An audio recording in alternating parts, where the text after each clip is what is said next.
rémunérateur de ceux qui les cherchent. Celui qui ne tourne pas les dos quand on crie vers lui. Celui qui ne tourne pas les dos comme le monde le fait souvent. Dans notre détresse, nous avons crié à l'Éternel. Il nous a tendu la main. Il nous a sortis de la fosse. Seigneur, sois glorifié parce qu'il n'y a que toi qui n'abandonne pas celui qui souffre. Reçois toute la gloire au nom de Jésus-Christ. Nous t'acclamons, Seigneur. Nous t'acclamons.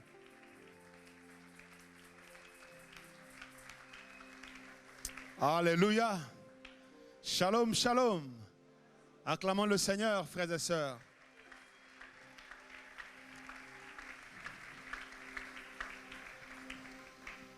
Nous bénissons le Seigneur pour ce temps qu'il nous donne de pouvoir être vivants ce matin, mais aussi, surtout, parler de sa part. Est-ce que tu es vivant ce matin? Est-ce que tu peux manifester ta reconnaissance à Dieu par le simple fait que tu es vivant?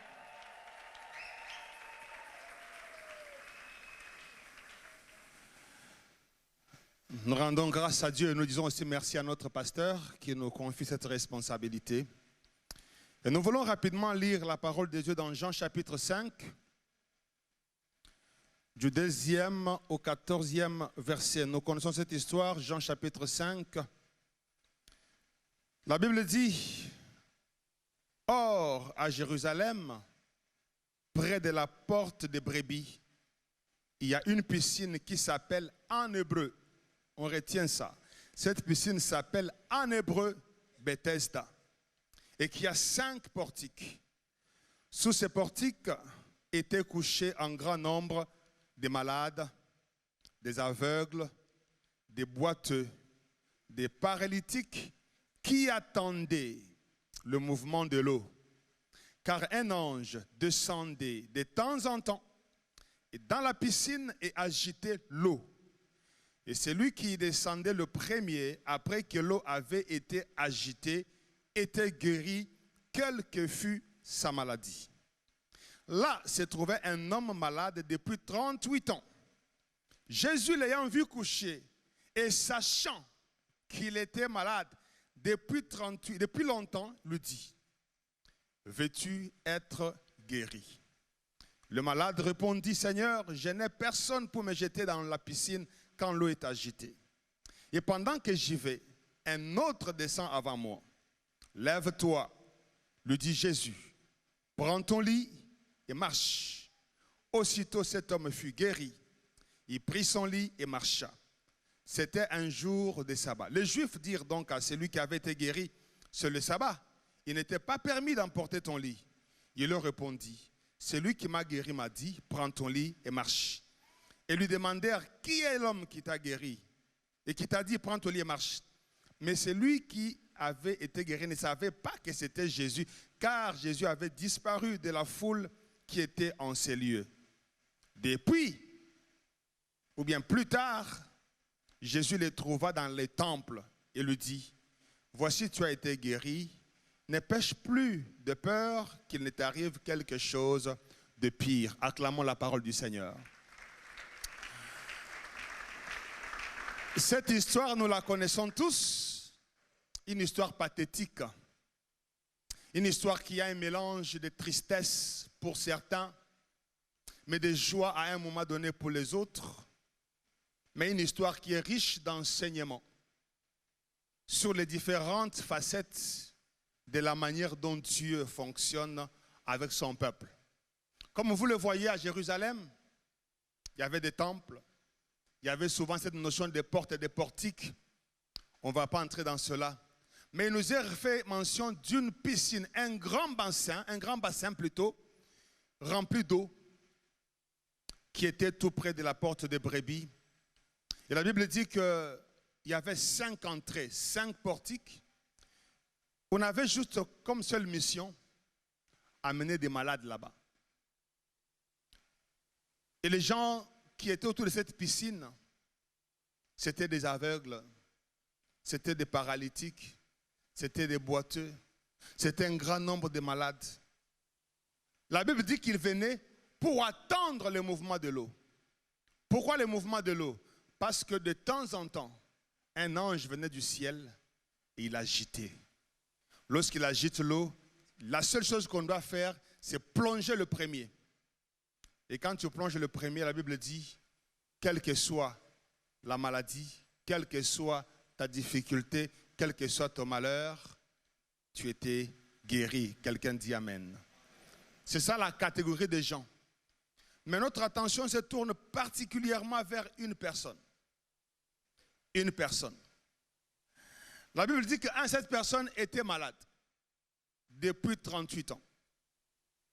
Mais il était paralysé. Si vous n'avez jamais souffert de la paralysie, vous ne pouvez pas comprendre la difficulté de cet homme. Moi, j'ai fait la paralysie dans ma vie. Elle était partielle. Tu as la volonté d'agir, mais tu ne peux pas. Au point que pendant 6 mois, je ne peux même pas me baigner seul. Il fallait que quelqu'un puisse m'aider à me laver pendant plus de 6 mois. Mais lui, c'est tout le corps. Mais non seulement il était paralysé, sans force, ça a duré 38 ans. Mais la deuxième, ce qu'on peut voir dans la vie de cet homme, c'est qu'il était complètement abandonné. Même pas un membre de famille pour l'aider. C'est comme ça qu'il dit à Jésus, quand Jésus lui pose la question, est-ce que tu veux être guéri? Il dit à Jésus, je n'ai personne. Donc moi-même, ce n'est pas que je ne veux pas. J'essaie de faire des efforts. Je ne suis pas un paresseux. Je ne suis pas un négligent. J'ai envie d'être guéri. Je déploie mes efforts. Mais je n'arrive pas. Je n'ai personne pour me jeter à l'eau. Très souvent, quand on analyse ces passages-là, on critique cet homme. On dit souvent, on t'a posé la question, veux-tu être guéri? Tu commences à balbutier. Mais si tu n'es pas à sa place, tu ne peux pas comprendre ce qui se passe dans sa vie. Il sait que tout ce qu'il faut faire, c'est qu'il faut tremper dans l'eau pour être guéri. Mais il ne peut pas. Quand il dit à Jésus, je n'ai personne, ça veut dire quoi? Il fait la comparaison avec les autres. Il y a des gens ici, quelquefois, même si lui-même ne peut pas y aller, quelqu'un est là pour l'aider, pour le jeter. Mais moi, je n'ai personne. Mais malgré ça, j'ai fourni des efforts. Parfois, quand je tombe dans l'eau, quelqu'un d'autre m'a déjà précédé. Toutes mes tentatives échouent. J'imagine que pendant 38 ans, il y a certainement les membres de famille qui disaient, mais comment votre frère là? Lui, ça fait 38 ans qu'il est là-bas. Mais ceux qui tombent, et ils font comment pour tomber dans l'eau? C'est négligent, c'est un paresseux. Les autres tombent dans l'eau. Comment lui ne tombe pas dans l'eau avant? Nous sommes prêts à juger ceux qui souffrent. Nous sommes prêts à juger ceux qui échouent. Nous pensons qu'ils ne font pas assez pour échouer. Ceux qui trouvent du travail, comment ils font pour trouver le travail? Dans la même ville. Ceux qui vendent là pour eux, comment ils réussissent? Pourquoi toi tu ne les fais pas? Tu ne sais jamais par quoi quelqu'un passe. Alléluia. Et pour finir, cet homme a perdu l'espoir. Au point que même quand Jésus se présente devant lui, il sait que pour lui, la guérison n'est plus au rendez-vous. Il sait qu'il est dans la dépression. Je n'ai personne. C'est ça la catégorie de personnes qui étaient autour de cette piscine. La Bible dit que cette piscine-là avait un nom en hébreu. Je ne sais pas pourquoi la Bible a voulu préciser ça. Qui s'appelait en hébreu Bethesda. En français, ça veut dire maison de miséricorde. Alléluia. Le thème de mon message ce matin, c'est Bethesda, la maison de miséricorde.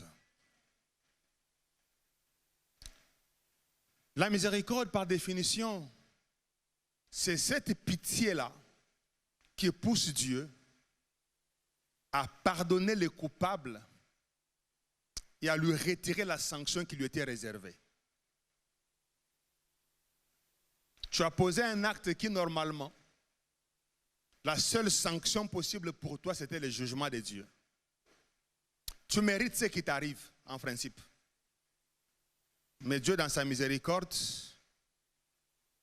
il te fait pitié, il t'accorde sa faveur et il te retire la sanction. Quelqu'un dit Amen. La miséricorde, c'est différent de la grâce, mais c'est la même famille. Par moi, ces mots-là se mélangent. La grâce, c'est Dieu te donne ce que tu ne mérites pas. En réalité, tu vas vers l'avant. Tu devais être sur le point 2, Dieu t'amène au point 10. Tu n'as pas mérité la différence. Mais la miséricorde, tu devais être sanctionné en mal, Dieu te retire la sanction et t'amène vers le point que tu ne mérites pas non plus. Alléluia. La miséricorde, c'est aussi ce degré de bonté qu'il y a dans le cœur de Dieu et qui les rend sensibles aux douleurs d'une personne qui souffre. C'est un peu sa compassion. C'est comme ça, chaque fois Jésus, la Bible dit, ému de compassion. Dès que la compassion s'active, il agissait. Alléluia. Avant d'aller plus loin, laissez-moi dire 3 choses. La première chose, c'est que le Dieu de miséricorde est toujours sensible au malheur de ceux qui souffrent. Amen. Le Dieu de miséricorde est toujours sensible aux douleurs, au malheur de ceux qui souffrent. Regardez ce qui se passe ici. Cet homme était malade depuis 38 ans. Mais la Bible dit, Jésus, sachant, Jésus savait qu'il était là. Jésus savait qu'il n'avait personne pour l'aider. Il n'est pas allé chez quelqu'un d'autre. Il est parti chez lui parce qu'il savait. Ce matin, mon frère, ma soeur, que personne ne te trompe, que personne ne te dise que Dieu est indifférent à ta souffrance. Ton Dieu sait que tu souffres. Alléluia. Ton Dieu connaît que tu souffres. Dans Psaume 34, verset 7, la Bible dit, quand un malheureux crie, l'Éternel entend. Dieu n'est pas indifférent. Quand un malheureux crie, l'Éternel entend et il se le sauve de toutes ses détresses. Je suis venu te rassurer, frère, sœur, que Dieu connaît ce qui te fait pleurer. Il y a des degrés de souffrance que seul Dieu peut comprendre. Il y a des degrés de douleur que même quand tu expliqueras à quelqu'un, il ne te comprendra pas. Il ne va pas sentir. C'est comme ça que cette femme qui avait perdu son enfant avec le prophète Élisée, lorsque l'enfant est mort, quand tout le monde lui posait des questions, il disait tout va bien. En fait, je n'ai pas le temps de perdre avec vous. Je vais chez le prophète Élisée. Même son mari lui pose la question, comment tout va bien? Il rencontre Géasi. Ça va, madame? Tout va bien. En fait, ces degrés-là ne te concernent pas. Ces degrés-là, il n'y a que Dieu qui peut comprendre. Amen. C'est pour cela qu'à un moment donné de la vie, préférez passer votre temps devant Dieu que devant les hommes. Préférez que Dieu écoute vos pleurs que les humains. Tu peux pleurer devant un homme, il ne peut pas t'amener plus loin que lui-même. Si lui, il n'a que $10, il ne va pas tout te donner. Il va te donner que 2 ou 3. Parce qu'il a aussi $7 à utiliser pour lui-même. Mais seul Dieu peut te donner tout ce dont tu as besoin. Amen. Et ces gens ont compris. Ils ont dit, nous, ce n'est pas dans la synagogue qu'on va partir. Là-bas, on va adorer, on va chanter. Nous, ce n'est pas dans le temple qu'on va aller. Nous, on est autour de la miséricorde de Dieu. Nous, on va rester là où Dieu se manifeste dans sa dimension du Dieu de miséricorde. Le même Dieu qui est au temple, c'est le même Dieu qui se manifeste à la piscine de Bethesda. On va s'écaler dans ces couloirs-là jusqu'à ce que notre délivrance soit effective. On y reviendra. Vous allez rendre compte que quand cette personne a été guérie, la prochaine fois que Jésus l'a trouvée, c'était au temple. Pas à la piscine. Pendant la souffrance, il est à la piscine. Mais quand il est guéri, il est au temple. Il a compris comment fonctionner avec Dieu. Il sait que pendant ce temps ici, c'est la miséricorde dont j'ai besoin. Et là, c'est la louange dont j'ai besoin. Là, c'est l'intercession dont j'ai besoin. Alléluia. Le Dieu de miséricorde est là ce matin. Ne perds pas confiance. Un jour, ta piscine sera agitée. Et quand la piscine est agitée, quel que soit ce qui te fait souffrir, ça sera ôté. Alléluia. Un jour, tu crieras aussi, je suis guéri. Un jour, les gens ne se rendront pas compte. Il n'est pas tombé dans l'eau, mais tu es guéri parce que Dieu de miséricorde sait que tu souffres. Amène tes pleurs devant Dieu. Implore sa grâce et sa miséricorde. Il viendra à ton secours. Est-ce qu'on peut acclamer le Seigneur?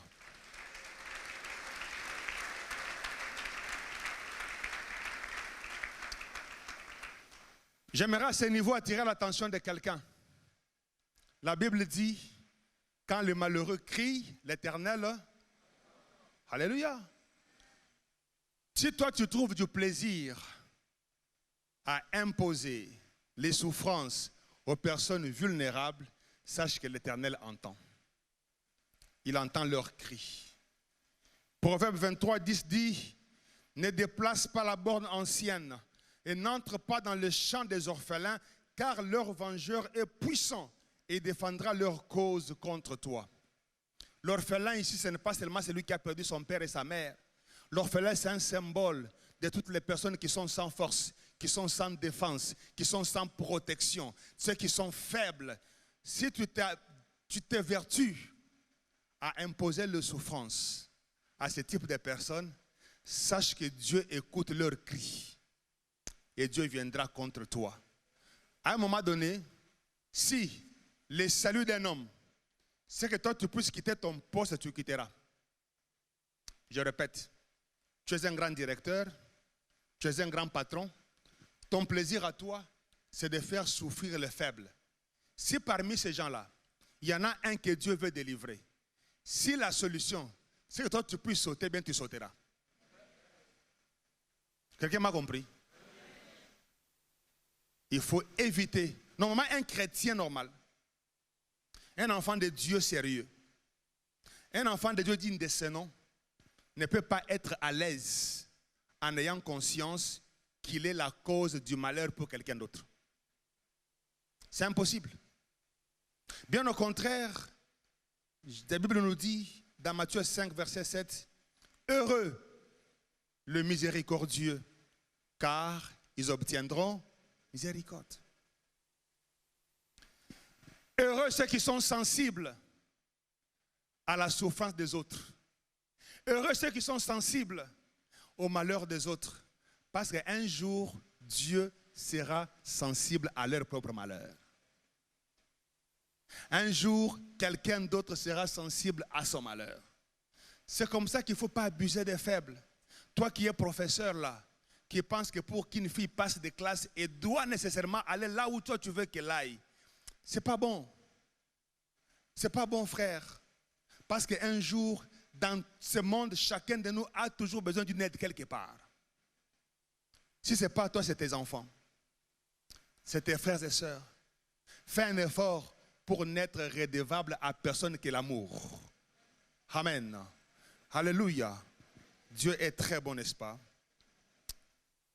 C'est la première chose que je voulais te dire. Ton Dieu est sensible quand tu souffres. Dieu n'est pas indifférent.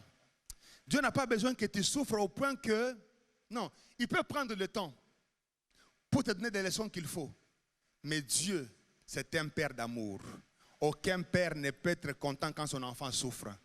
Un père, quand un enfant crie, il sursaute tout de suite parce qu'il veut le délivrer. Ton Dieu sait. Je ne sais pas combien d'années ça a pris. 10 ans, 20 ans, 30 ans, 38 ans. Mais il sait que tu souffres.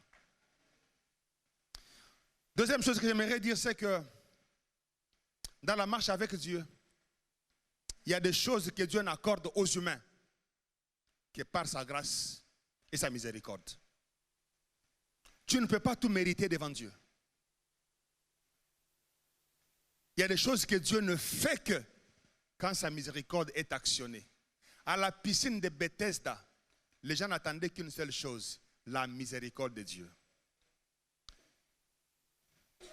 Il y a un temps dans la vie, frères et sœurs, où on doit arrêter de chercher d'avoir raison devant Dieu.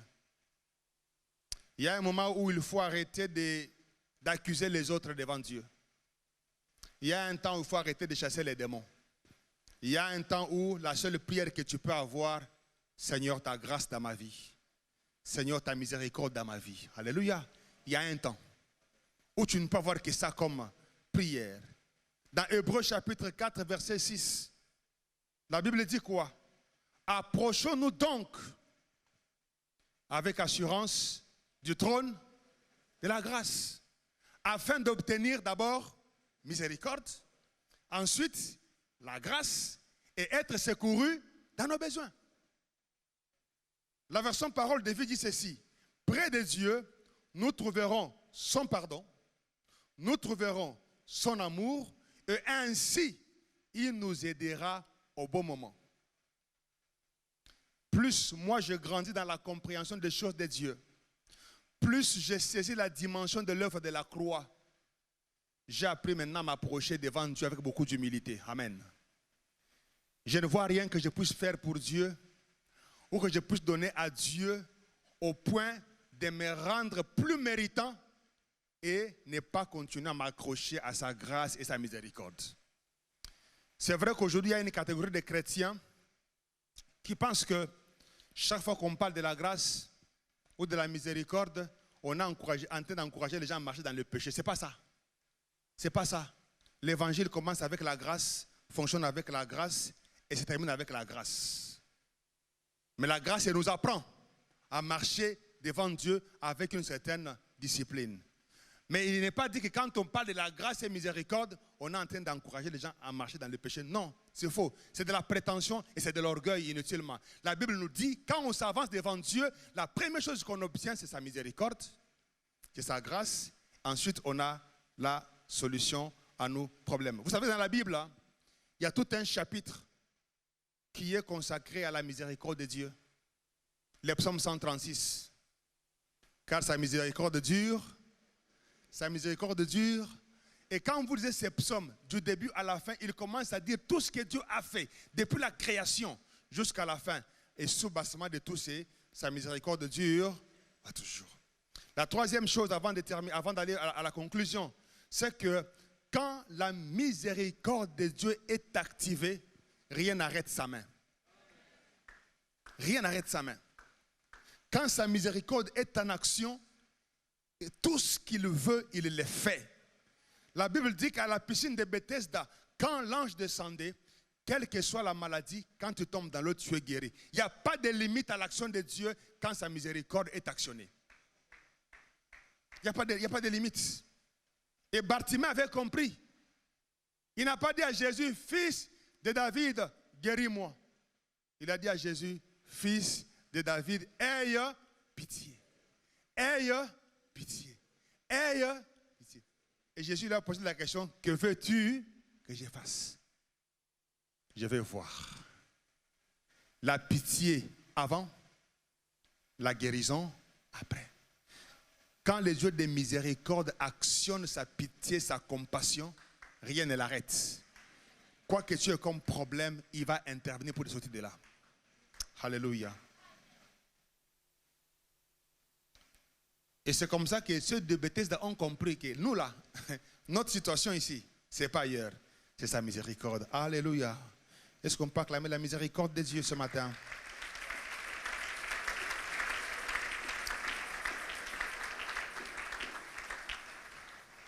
Deux grandes leçons à retenir. Merci beaucoup à la technique. La première leçon, c'est que le Dieu de miséricorde, c'est aussi un Dieu de principe. La miséricorde ne tourne pas dans le vide.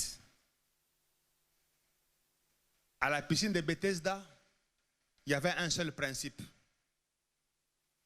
Tu dois plonger dans l'eau quand l'eau est agitée. Alléluia. Mais plonger le premier. Dieu ne fera rien sans ta participation. Rien. Le principe était que la part de Dieu, c'est d'agiter l'eau. Mais la part de l'homme, c'est tomber dans l'eau, mais tomber le premier. La guérison était au rendez-vous. Mais il fallait que tu plonges le premier. Ici, il n'est pas question de comment tu t'appelles, de combien tu souffres, de combien tu as traîné. Il est question de plonger dans l'eau le premier. Dans ce monde, mes bien-aimés dans le Seigneur, notre Dieu a établi des règles précises pour chaque chose. Pour aller au ciel, il y a un principe. Pour choisir un conjoint, il y a un principe. Pour avoir un mariage heureux, il y a un principe. Pour gagner de l'argent, il y a un principe. Alléluia. Pour même que Dieu nous exauce, il y a des principes. Même la prière qui est exaucée, il y a des principes.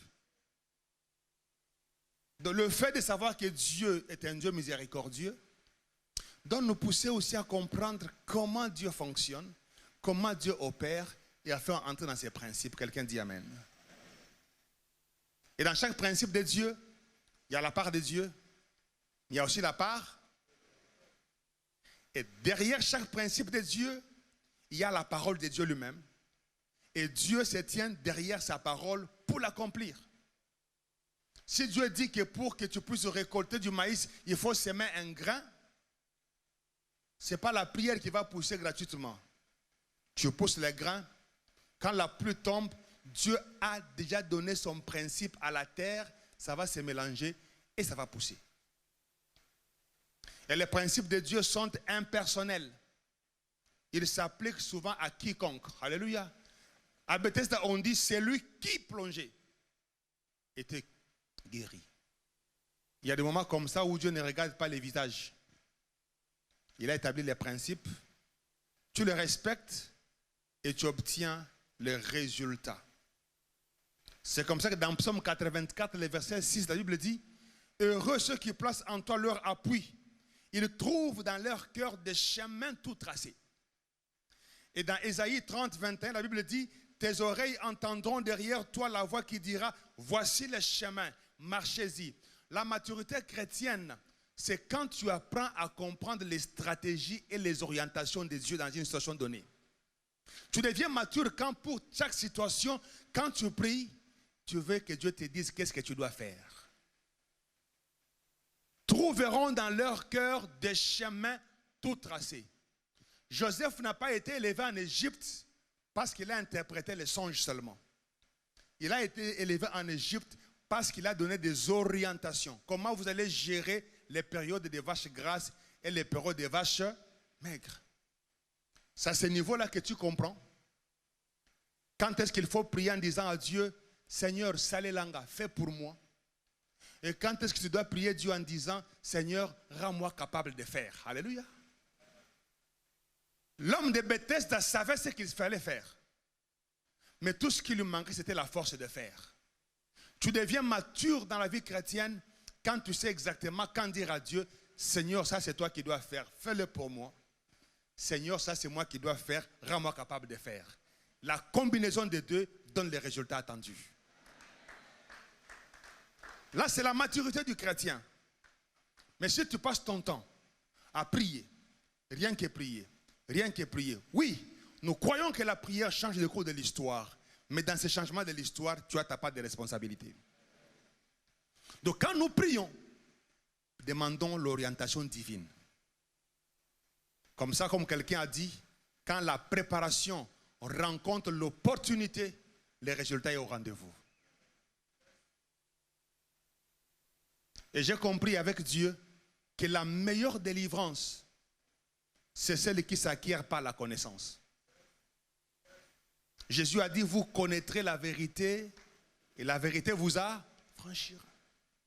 La délivrance qui dure, ce n'est pas seulement quand on t'a imposé la main, tu es tombé. Il faut que tu comprennes pourquoi tu étais tombé. Il faut que tu comprennes pourquoi les démons étaient entrés dans ta vie et comment faire pour barrer la route pour la prochaine fois. Et c'est comme ça que Jésus a compris que ce monsieur-là, il est guéri, mais n'est pas très suffisamment guéri. Il l'a suivi au temple. Il lui a dit, ne pêche pas la prochaine fois, sinon il t'arrivera quelque chose de beaucoup plus grave. Ah, le monsieur comprend. Ah oui. Donc là où j'étais là, il y avait un péché qui avait causé ça. Maintenant, comme je suis guéri, j'ai la solution. J'ai le secret. Pour maintenir ma délivrance, j'ai la solution. Et la solution, c'est la connaissance. On a des chrétiens beaucoup plus faibles aujourd'hui à cause de ça. Nous prions beaucoup, mais peu de connaissances de la parole de Dieu, peu de connaissances de comment Dieu fonctionne, peu de connaissances de comment Dieu agit. On doit savoir comment Dieu agit avec tout le monde, mais on doit comprendre comment Dieu agit avec nous à titre individuel. Le Dieu de miséricorde, c'est aussi un Dieu de principe. Alléluia. La deuxième leçon, c'est que le Dieu de principe, c'est aussi un Dieu d'exception. Le Dieu de principe, c'est aussi un Dieu d'exception. On ne met pas Dieu dans un carton. Fais un effort pour comprendre les principes de Dieu. Fais un effort pour les appliquer. Bats-toi chaque jour pour les mettre en pratique. Mais ne ferme pas ta vie. Laisse une porte ouverte à l'exception de Dieu. Laisse une porte ouverte au miracle sec. Laisse une porte ouverte pour dire, c'est vrai, je n'ai personne pour me jeter dans l'eau. C'est vrai, pour être guéri, je dois tomber dans l'eau. Mais Dieu n'a pas encore dit son dernier mot. Le plus important, il a vu mes efforts. Le plus important, il a compris mon incapacité. Le plus important, il a vu ma détermination. Mais comme il est omniscient, il sait que je n'aurai jamais la force pour aller dans l'eau. Lui-même viendra avec un régime d'exception. Quelqu'un peut-il dire après moi, régime d'exception? Régime d'exception. C'est comme ça que je ne comprendrai pas comment Marie n'a pas été touchée par un homme, mais elle est enceinte. Tu commences à juger. Non, c'est pas vrai. C'est démoniaque. C'est pas démoniaque. C'est un régime d'exception. Tu ne comprendras pas comment est-ce que quelqu'un qui n'a pas étudié la gestion, c'est devenu un grand entrepreneur. Donc quand tu parles avec lui les sciences de gestion, il comprend même rien. Il ne connaît pas la comptabilité, c'est quoi. Mais il te dit seulement, somba oyo, tekakuna, o teke ojube, bénéfice et belé. Mais tu ne comprends pas. Ça, c'est un régime d'exception. Tu ne comprendras pas, la femme n'a pas de trompe. Mais il a un enfant. Ça, c'est un régime. Hein? Les médecins ont dit, toi, tel qu'on te voit, tu ne peux pas. Ça, c'est le principe. Mais le Dieu que je sers, c'est aussi un Dieu d'exception. Ah non, lui, il a 50 ans. À 52 ans, comment il peut accoucher? Ça, c'est la règle, elle dit qu'il y a ménopause. Mais je t'informe que dans la Bible, là, il y a un Dieu qui a un régime d'exception. Oh non, ton cancer, là, le niveau où il est atteint, en tout cas, on ne peut pas sauver. Ça, c'est ce que la science a dit. Ça, c'est le principe. Je crois au principe, mais je crois aussi à un Dieu qui a un régime d'exception. À Bethesda, il y a des gens qui sont guéris par le principe, mais à Bethesda, il y a aussi un régime d'exception. Dans la miséricorde de Dieu, il y a les deux. Les principes sont impersonnels, mais les exceptions sont personnalisées. Chaque jour, dis à Dieu, je vais respecter les principes, mais surprends-moi par ton exception. Ne sois pas cartésien avec Dieu. Moi, je suis quelqu'un de scientifique. Je suis cartésien, je réfléchis. Mais dans ma marche avec Dieu, je lui laisse toujours un couloir pour son exception. Même quand je sais que j'ai réuni les conditions, je prends ces conditions-là, je les amène devant Dieu. Parce que je sais que la course n'appartient pas toujours à ceux qui sont plus rapides. Il ne faut pas seulement avoir intelligent pour avoir du pain. Il faut que Dieu te place au bon endroit, au bon moment, à un moment précis, et qu'il te fasse trouver grâce aux yeux de Dieu. Donc, le fait de remplir les conditions ne doit jamais t'empêcher de prier. Le fait de remplir les conditions ne doit jamais t'empêcher d'invoquer la miséricorde de Dieu. Il faut combiner les deux. Ne t'attends pas à des exceptions. Comprends les conditions, mets-les en pratique, mais chaque jour compte sur le régime d'exception. Il faudra que dans ta vie, à un moment donné, comme Moïse était dans la maison de Pharaon, on fait le tour de magie, transformation. À un moment donné, les gens disent, ça, c'est les doigts de Dieu. Tant que dans ta vie, tu n'as pas un truc comme ça où tu peux toi-même dire, ça, c'est les doigts de Dieu, Bethesda n'a pas encore été mouvementé dans ta vie. Continue de croire. Continue de demander qu'on dise, oh, c'est les doigts de Dieu. Parfois, quand je regarde mes frères, je regarde mes sœurs, je vois ce qui se passe. Quand on se retrouve ensemble, on pense à nos années passées. Tous on dit, ça, c'est les doigts de Dieu. Alléluia. Non, vous êtes loin d'imaginer ce que Dieu peut faire dans la vie de quelqu'un. On peut vous dire que ces fonctions-là, ces rôles-là, ça, quelqu'un comme toi ne peut pas y arriver. Oui, c'est le principe, je crois. Mais je sais qu'au-delà du principe, il y a un Dieu d'exception. Le Dieu qui a établi les principes, lui-même a le pouvoir d'y déroger. En droit, on appelle ça principe de parallélisme de forme. Celui qui signe ta nomination, lui-même peut signer ta révocation. Celui qui signe ta révocation peut signer ta réhabilitation. De le Dieu qui t'a écarté de quelque part peut aussi te remettre dans quelque part. Il n'est jamais trop tard avec Dieu. Pour tous ceux qui vivent, il y a de l'espérance. Les principes existent, c'est vrai. Mais au-delà du principe, il y a des exceptions. Frères et sœurs, ce matin, je vais terminer en te disant 3 petites choses. Ou te rappeler ce que j'ai dit. Notre Dieu, il est miséricordieux. Il est sensible à la souffrance de quelqu'un. Ne te convainc jamais que Dieu m'a abandonné. Sa miséricorde ne peut pas le laisser insensible à la souffrance de quelqu'un. Apprends à t'asseoir à ses pieds. Mets de côté tes droits.